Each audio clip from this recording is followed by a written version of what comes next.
Salut tout le monde, j'espère que vous allez bien. On est parti aujourd'hui pour le 1364e épisode de l'After Zap Image et on va débuter avec deux petites informations qui concernent l'équipe de France féminine et l'Euro qui se déroule actuellement donc du côté de l'Angleterre. Premièrement, donc dernier match pour l'équipe de France en phase de groupe ce soir face à l'Islande et les Bleus sont déjà fixés sur leur adversaire en quart de finale. Samedi 21h, l'équipe de France va affronter les Pays-Bas. Ça sera véritablement une très très grosse affiche parce que les Bleus comme les Pays-Bas font partie des grands favoris à la victoire finale lors de cet Euro. Donc très très belle affiche, samedi 21h, l'équipe de France face aux Pays-Bas. Ensuite on enchaîne les amis avec une information qui concerne l'AS Monaco. Aux alentours de midi aujourd'hui, l'ASM va être fixé sur son adversaire pour le troisième tour préliminaire de la Ligue des Champions. L'ASM qui va peut-être affronter le Benfica, les Glasgow Rangers, le PSV Eindhoven, le Dynamo Kiev ou encore Fenerbahçe. Bref, il y a du beau monde pour l'AS Monaco. Donc la qualification en phase de groupe de la Ligue des Champions est encore très loin pour l'AS Monaco, qui avait d'ailleurs échoué, je crois, il y a 2 ans lors de ces barrages de qualification. Là, il y a vraiment de très très belles équipes qui peuvent tomber sur l'AS Monaco. On enchaîne les amis avec une information du côté de l'OGC Nice. Alors que tout semblait ficelé il y a encore quelques jours, Yann Sommer, gardien international suisse du Borussia Mönchengladbach, se montre beaucoup plus hésitant maintenant, alors qu'il vient aussi de recevoir une offre de prolongation de la part de son club de Gladbach. Donc on est maintenant plus loin que jamais d'une arrivée du portier international suisse du côté de la Côte d'Azur. Ensuite on va à Marseille, une information mercato du côté de l'OM, mais il y a un problème. L'Olympique de Marseille est tombé d'accord avec Tiemoué Bakayoko pour un contrat de 4 ans. Cependant, il y a un gros problème, c'est que visiblement Igor Tudor, le nouvel entraîneur de l'Olympique de Marseille, freine et bloque l'arrivée de Tiemoué Bakayoko, ce qui veut dire, les amis, que ça démarre mal du côté de Marseille, tout simplement parce que si l'OM a un accord avec le joueur mais que l'entraîneur ne le veut pas, ça veut dire tout simplement que l'entraîneur n'a pas été consulté sur le choix du joueur. Et ça, en général, ça augure véritablement pas de bonnes choses si on ne consulte pas l'entraîneur sur les choix du directeur sportif et les choix sportifs. Voilà, en général, c'est jamais trop une bonne nouvelle. Ensuite, on va du côté de l'Olympique lyonnais, les Gaunes qui ont perdu samedi soir face à Anderlecht sur le score de 3-0. Et après, à l'issue de cette rencontre, l'entraîneur de l'OL, Peter Bosz, a concédé que l'OL avait besoin d'un nouveau numéro 6 dans son effectif, en plus du jeune Johan Lepenant qui est arrivé il y a quelques semaines en provenance de Caen. Très jeune joueur qui manque d'expérience, le jeune Johan Lepenant. C'est un joueur évidemment sur lequel on a parié pour l'avenir, mais voilà, l'OL a aussi besoin de joueurs très expérimentés. On va du côté de la JOCR, une petite déclaration de Jean-Marc Furlan. Auxerre a été battu par Reims ce week-end et Jean-Marc Furlan se veut assez inquiet. Il nous dit c'est vrai que ça m'inquiète. Il souhaite voir des arrivées rapidement afin de pouvoir aussi inculquer à tous ces nouveaux joueurs ces protocoles de jeu. Voilà, on peut évidemment se dire que la saison va être compliquée pour la JA en Ligue 1 avec aussi cette saison où il y aura 4 descentes. Ça peut être compliqué si tu ne renforces pas ton effectif. On va du côté de Paris les amis. L'arrivée d'Hugo Ekitike est une très bonne nouvelle puisque ça faisait maintenant 5 ans que le Paris Saint-Germain n'avait plus recruté en Ligue 1. La dernière arrivée d'un joueur qui évoluait en Ligue 1 du côté de Paris, c'était Mbappé en 2017. C'est dire si le PSG va souvent chercher tout simplement à l'extérieur et hors du championnat ces joueurs. Et bien là, arrivée de Hugo Ekitike donc samedi, il arrive donc sous la forme d'un prêt avec option d'achat obligatoire jusqu'à la fin de saison. Pour rentrer visiblement dans les clous du fair play financier, le PSG n'a pas pu donc acheter officiellement le joueur au stade de Reims. Donc c'est un prêt avec une option d'achat obligatoire. Ça ressemble tout simplement au prêt de Kylian Mbappé il y a 5 ans. Donc même si c'est un prêt, Hugo Ekitike sera définitivement un joueur du PSG à l'issue de la saison. On a une petite stat les amis sur Hugo Ekitike, seul Wissam Ben Yedder avec un pourcentage de 35% eh bien, possède un meilleur pourcentage de tirs convertis que Hugo Ekitike, 32%, dans le top 5 européen sur l'année 2021-2022 parmi les joueurs à minimum 10 buts. Ça montre à quel point, même s'il est très jeune, il sait être redoutable devant le but. Autre information du côté du Paris Saint-Germain, Luis Campos est déterminé à ramener Khéphren Thuram au PSG.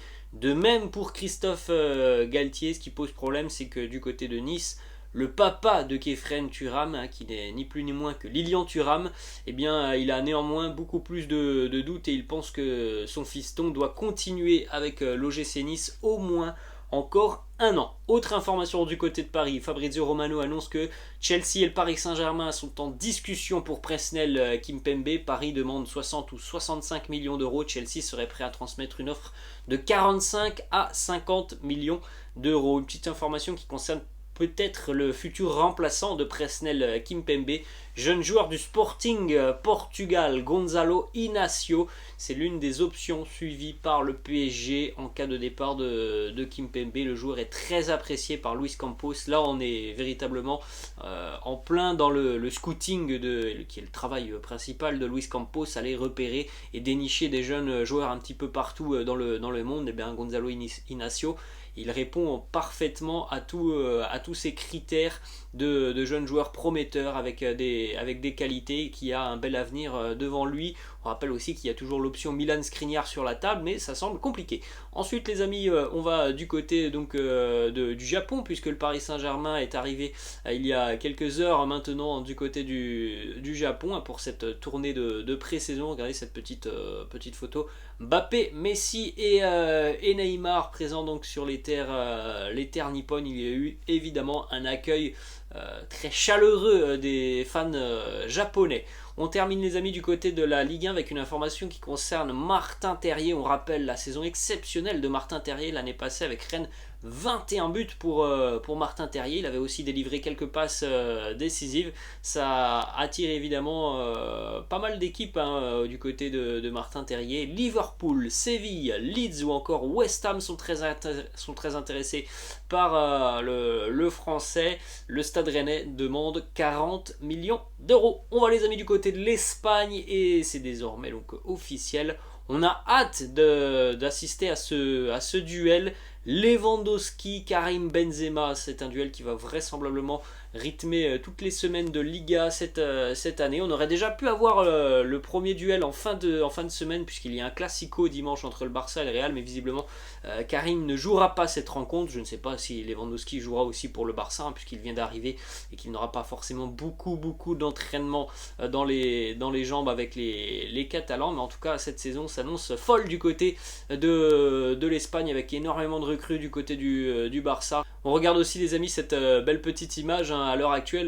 L'attaque catalane évidemment elle fait peur, parce qu'il y a beaucoup de qualité dans cette équipe catalane. On rajoute en plus cet été l'arrivée de Lewandowski, l'arrivée de Rafinha, la prolongation de Dembélé. Il y a tout de même véritablement une ligne d'attaque qui peut être monstrueuse. Maintenant tout est dans les mains de Xavi. Ronald Aroro qui nous dit nous avons beaucoup progressé avec Xavi. Peut-être aussi que nous avons un petit peu perdu notre style depuis quelques années, mais nous sommes actuellement en train de travailler pour le retrouver. Comme on l'a dit maintenant les amis, Xavi il a eu tout ce qu'il a demandé depuis son arrivée au Barça. Il avait demandé beaucoup de recrues sur ce mercato. Je pense que là on est à la mi-juillet et on peut déjà dire que le mercato du Barça il est plus que réussi. Il y a eu véritablement des renforts quasiment sur toutes les lignes, donc Xavi a eu ce qu'il voulait. Maintenant, voilà, ça va être à lui aussi de montrer cette année tout simplement qu'il va pouvoir ramener le Barça sur le toit de l'Espagne et peut-être même le toit de l'Europe. Ensuite, on enchaîne les amis avec une déclaration de Hristo Stoichkov, légende du FC Barcelone, qui nous parle donc du Barça et qui nous dit: avec cette équipe, le Barça va gagner la Liga, je peux le dire dorénavant. Voilà, je pense que en tout cas la course au titre va être beaucoup plus serrée que l'année dernière. L'année dernière, on avait vu le Real très loin devant. Là, sincèrement, je pense que la lutte va être très intense entre le Real et le Barça. Ça va être excitant de suivre cette année en Liga. Ensuite on continue donc à regarder avec cette belle petite première image de Robert Lewandowski sous les couleurs du Barça. Ça c'est tout frais, hein, c'est sorti cette nuit lors de la tournée de pré-saison aux États-Unis. Lewandowski qui a rejoint donc ses coéquipiers. Il nous parle notamment de cette rencontre avec Xavi à Ibiza il y a quelques semaines. Il nous dit ce n'était qu'une coïncidence, mais au final nous avons beaucoup parlé. Il m'a dit je t'attends, on va très bien travailler tous les deux et on va réussir de grandes choses. Il est clair que le plan est de ramener le Barça au top du football mondial. Autre déclat de Robert Lewandowski qui nous dit je voulais jouer dans une autre ligue que la Bundesliga. J'avais pris cette décision depuis longtemps, mais je dois souligner que ce fut la décision la plus compliquée de ma vie. Je voulais vivre ailleurs et voir quelque chose de nouveau avec ma famille. Ensuite, une autre information du côté de Barcelone. Memphis acceptera de quitter le Barça uniquement pour rejoindre un top club. Et si jamais il vient à rester du côté de la Catalogne, Xavi lui a indiqué qu'il comptait sur lui, malgré l'équipe qu'on a vue en attaque il y a quelques minutes. Voilà, Xavi aurait annoncé à Memphis qu'il aura un rôle important à jouer cette année. On enchaîne les amis avec une autre déclaration de Risto Stoichkov qui nous parle d'Ousmane Dembélé, nous dit nous allons voir ce qu'il va se passer. J'ai toujours dit que c'était un joueur qui avait beaucoup de qualité, mais il faut aussi se rendre compte que le Barça a misé beaucoup sur lui avec ses plus de 100 millions d'euros investis pour un joueur qui au final a été très régulièrement blessé sur ses 4 dernières saisons. J'espère qu'il a appris de ses erreurs. Nous allons voir s'il va se réveiller. Alors le réveil d'Ousmane, voilà, il est apparu déjà depuis le début de l'année 2022. C'est vrai que les 6 derniers mois de compétition, bon, un petit peu moins, les 4-5 derniers mois de compétition en 2022 ont été très intéressants pour Ousmane avec le Barça. Donc tant mieux. Après les amis, voilà, on n'oublie pas tout ce qui s'est passé entre 2018 et 2022. Où franchement l'investissement de Dembélé du côté de Barcelone était terriblement négatif. Alors certes les 6 mois vont pas faire oublier ces 4 années, mais en tout cas on espère que c'est le début de 2 ans qui vont être excellents pour Ousmane Dembélé. Faut rappeler tout de même qu'il y a quelques mois encore, Joan Laporta ne voulait pas de Dembélé. C'est Xavi qui a insisté jour après jour pour que Laporta prolonge Dembélé. Si Xavi n'avait pas autant insisté, je pense que Dembouz ne jouerait plus au Barça. Donc véritablement Dembélé a aussi beaucoup à jouer cette année du côté de la Catalogne. Une dernière petite information du côté de Barcelone, regardez cette image lors de la présentation de Rafinha, un petit peu comme son idole Ronaldinho, il a le petit collier avec le R. Ensuite on va du côté de Madrid, regardez ces petites images, Aurélien Tchouaméni qui travaille très dur au Real lors de cette reprise d'entraînement, et d'après les informations de plusieurs médias espagnols, il a beaucoup impressionné notamment Antonio Pintus, le préparateur physique du Real Madrid, qui selon ses mots trouve qu'Aurélien Tchouaméni est sur une autre planète physiquement. Ensuite, on va les amis du côté de Séville, une information importante puisque cette semaine pourrait être une semaine décisive dans l'avenir de Jules Koundé. Chelsea et le Barça sont actuellement en train de se mener une guerre pour récupérer Jules Koundé. Le transfert est estimé à 65 millions d'euros. Ça sera donc entre Chelsea et le Barça. Ensuite, les amis, on va du côté de l'Angleterre, Manchester United, présentation officielle du maillot extérieur des Red Devils. Très joli le nouveau maillot extérieur de Manchester United. Ensuite, Cristiano Ronaldo a infirmé lui-même sur ses réseaux sociaux une fake news d'un quotidien portugais qui annonçait donc des négociations pour un retour de CR7 du côté du Sporting.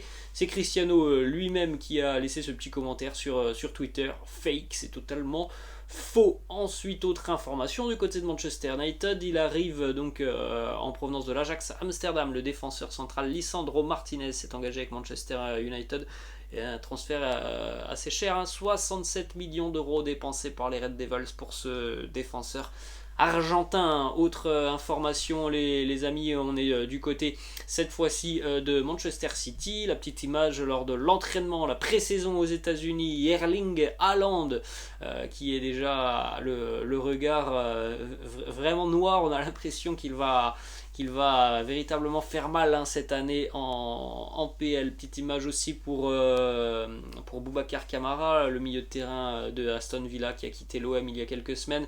C'était ses premières minutes ce week-end avec les Villains face à Leeds United. On va les amis du côté de l'Italie avec une petite information qui concerne la Juventus qui a joué ce week-end un match amical face à une D4 italienne, club de Pinerolo. A noter notamment un triplé pour Moise Kean, un but aussi pour Andrel Di Maria côté turinois. Ensuite une déclaration de Romelu Lukaku du côté de l'Inter Milan. C'était lors de la présentation du nouveau maillot des Interistes. Voilà la déclat de Lukaku qui s'est exprimé par rapport à son départ il y a un an. Il nous dit: je suis parti et j'ai fait une énorme erreur. Bon, ça je pense qu'on l'avait tous compris que Lukaku avait regretté son choix. Direction cette fois-ci la Roma et José Mourinho qui s'est fait tatouer donc les 3 compétitions et les 3 coupes d'Europe qu'il a remportées au cours de sa carrière. La Ligue des Champions notamment avec le FC Porto, l'Europa League avec Manchester United et l'Europa Conference League avec la Roma.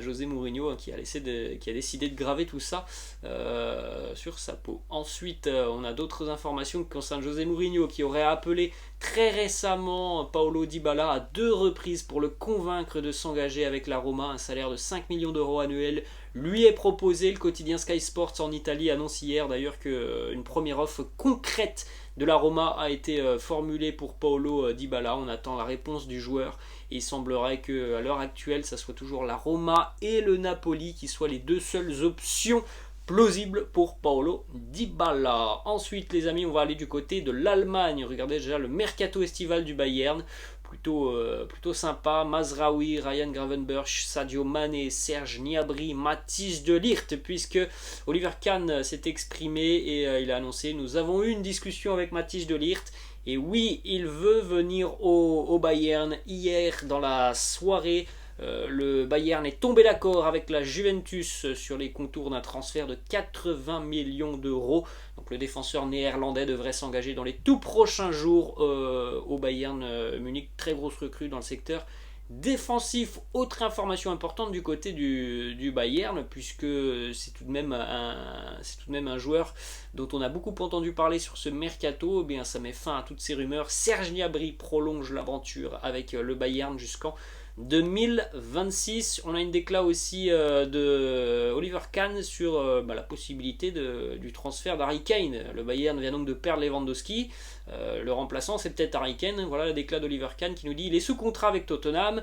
Bien sûr Harry Kane est un attaquant de premier plan, mais tout cela n'a pas encore été décidé, donc il n'a pas écarté cette piste Harry Kane. Il nous reste encore plus d'un mois et demi de mercato, donc c'est peut-être un dossier qui va rythmer les prochains jours du mercato. Ensuite on va terminer les amis avec une petite information qui concerne Zlatan Ibrahimovic du côté de l'AC Milan. Il va prolonger l'aventure jusqu'en 2023 Zlatan, et il aura 41 ans donc au mois d'octobre. C'est quand même fou pour Zlatan qui en plus de ça est assez sérieusement blessé, et le Milan va tout de même lui offrir un nouveau contrat. Voilà les amis, la fin de cet After Zap Image. J'espère que ça vous a plu. N'hésitez pas comme d'habitude à lâcher un petit pouce bleu. N'hésitez pas non plus à vous abonner à la chaîne. Je vous laisse, je vous dis à la prochaine. Ciao.